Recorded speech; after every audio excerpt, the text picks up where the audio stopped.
Audio Jungle.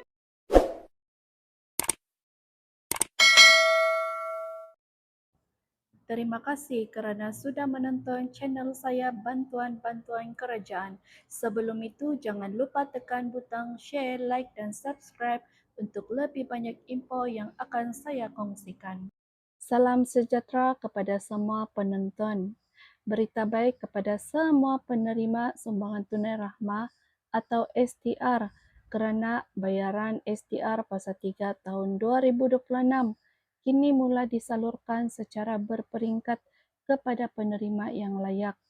Pembayaran kali ini sememangnya sangat dinantikan oleh rakyat, khususnya golongan berpendapatan rendah dan sederhana rendah yang memerlukan bantuan untuk menampung perbelanjaan harian dan kos sara hidup yang semakin mencabar. Untuk STR Fasa 3 tahun 2026, seramai 5.3 juta penerima akan menerima bayaran. Jumlah ini menunjukkan peningkatan sebanyak 300,000 penerima berbanding kira-kira 5 juta penerima pada awal tahun. Pada masa yang sama, Kerajaan Madani memperuntukkan sebanyak 1.2 bilion bagi pembayaran STR Fasa 3. Peruntukan yang besar ini menunjukkan usaha kerajaan untuk memastikan bantuan dapat disalurkan kepada golongan yang layak dan benar-benar memerlukan. Daripada keseluruhan 5.3 juta, penerima tersebut kira-kira 3.9 juta merupakan isi rumah berpendapatan rendah dan sederhana rendah. Ini bermakna sebahagian besar penerima STR Fasa 3 terdiri daripada keluarga yang mempunyai pendapatan yang lebih rendah dan memerlukan sokongan tambahan bagi menghadapi keperluan kehidupan seharian. Selain itu, terdapat juga penerima daripada kategori warga emas yang tidak mempunyai pasangan.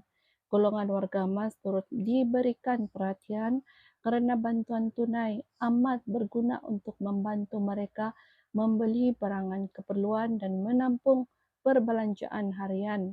Bagi jumlah bayaran pula, penerima STR Fasa 3 bakal menerima antara RM150 hingga RM600. Jumlah yang diterima tidak sama bagi setiap penerima kerana ia bergantung kepada pendapatan serta bilangan anak dalam keluarga. Oleh itu, sekiranya seseorang penerima mendapat jumlah yang berbeza daripada ahli keluarga atau rakan-rakannya, perkara tersebut tidak semestinya menunjukkan berlaku kesilapan. Jumlah bantuan ditentukan berdasarkan kategori dan kelayakan penerima masing-masing.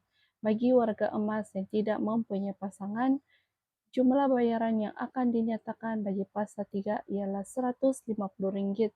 Perkara yang perlu dipahami oleh semua penerima ialah pembayaran STR Fasa 3 dibuat secara berperingkat.